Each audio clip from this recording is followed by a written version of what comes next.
रघुराज प्रताप सिंह कुंडा वाले अपने महल में सामंती ठाट बाट से रहते हैं। 16 साल पहले उत्तर प्रदेश के तत्कालीन मुख्यमंत्री कल्याण सिंह ने प्रतापगढ़ जिले के कुंडा कस्बे में हुंकार भरी थी। गुंडा विहीन कुंडा करो, ध्वज उठाए दो हाथ। कल्याण सिंह उसके बाद से राजनीति हिचकोले खाते रहे, पर जिस आदमी को उन्होंने 1996 में समूल नष्ट करने का संकल्प लिया था, वो अब फिर सुर्खियों में है। राज्य के एक पुलिस अधिकारी ज़ियाउल हक की हत्या के सिलसिले में नाम आने के बाद रघुराज प्रताप सिंह उर्फ राजा भैया उर्फ तूफान सिंह ने अखिलेश यादव मंत्रिमंडल से इस्तीफा दे दिया। रघुराज प्रताप सिंह राजनीतिक कैरियर की शुरुआत के दिनों में मैं उनसे मिलने कुंडा वाले उनके महल पहुंचा, जहां उनके कई 100 एकड़ में फैली उनकी रियासत में आलीशान हाथी घोड़े बंधे रहते थे। अपनी जिप्सी से वे मुझे अपना फॉर्म दिखाने ले गए। रास्ते में जिप्सी रोककर उन्होंने मुझसे उनकी पसलियाँ छूने को कहा। मैं थोड़ा अचकचाया, पर जब मैंने हाथ बढ़ाकर पसलियाँ छुई तो पाया कि 2 पसलियाँ टूटी हुई थी। राजा भैया ने कहा कि घुड़सवारी का शौक़ है और हमें घोड़े से गिरने से ही ये पसलियाँ टूटी हैं।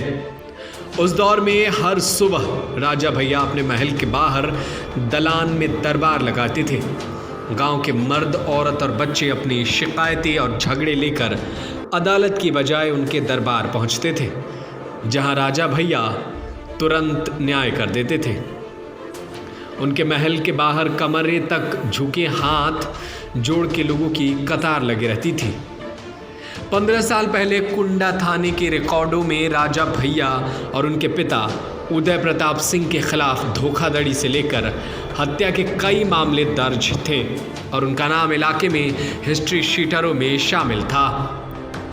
उनके पिता के बारे में पुलिस रिकॉर्ड में दर्ज है कि वो 20 सदस्यों वाले आपराधी गिरोह के सरगना हैं। दस्तावेजों के मुताबिक उदय प्रताप सिंह खतरनाक हथियारों से खुद को सुसज्जित करना पसंद करते हैं और आज से इस आज़ादी के युग में अपने समाज विरोधी विचारों के आधार पर अलग राज्य स्थापित करना चाहते हैं। उदय प्रताप सिंह भी कई विरोधाभासों को साधते हैं।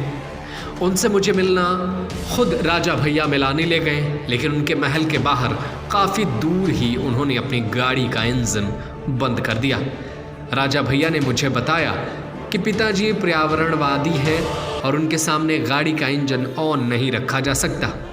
महल के अंदर से खुद उनकी गाड़ी स्टार्ट करके बाहर नहीं लाई जाती, बल्कि उसे खींच कर बाहर लाया जाता है और बाहर लाकर स्टार्ट किया जाता है। उदय प्रताप सिंह खुद दून स्कूल में पढ़ते थे, लेकिन उन्होंने राजा भैया को औपचारिक शिक्षा दिए जाने पर ऐतराज़ था।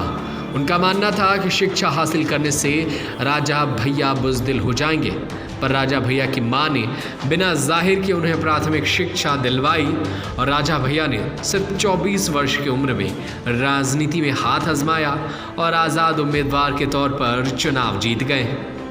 मायावती के शासन में उन पर पोटा कानून के तहत मामला दर्ज कर जेल भेज दिया गया था, लेकिन समाजवादी पार्टी के जीते ही वो फिर उत्तर प्रदेश की राजनीति के केंद्र में आ गए। कई बार मुश्किल में पड़ने के बावजूद उत्तर प्रदेश की राजनीति में राजा भैया किसी न किसी तरह अपनी जगह बना ही लेते हैं।